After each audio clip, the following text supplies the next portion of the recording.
Thanks for doing this, Jake. With regard to the hostages in Gaza, what is it that you've been able to make progress on that makes you feel more confident?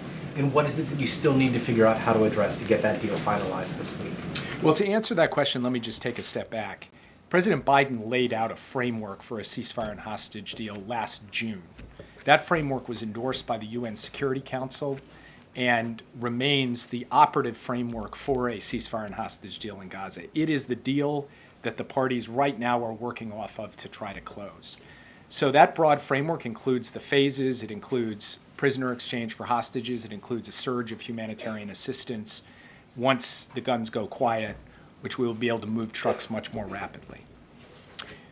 Since June, we've had multiple efforts to close the deal. We've come close and haven't been able to get across the line. There have been some details, particularly around the formulas with respect to prisoner releases, formulas around the exact disposition of Israeli forces, and other things along those lines.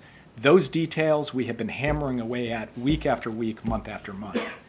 And now, in the last period, just over the course of the last several weeks, we have accelerated that effort to try to bring this to a close. I was in Israel in December, and then I was in Qatar and Egypt, and I met with the leaders of all three countries, basically to try to help put this on a track to get it across the line. President Biden sent Brett McGurk out to Qatar more than a week ago. He has been camped out in Doha, day in, day out, 24 hours a day, working to tighten up these details and try to get this done.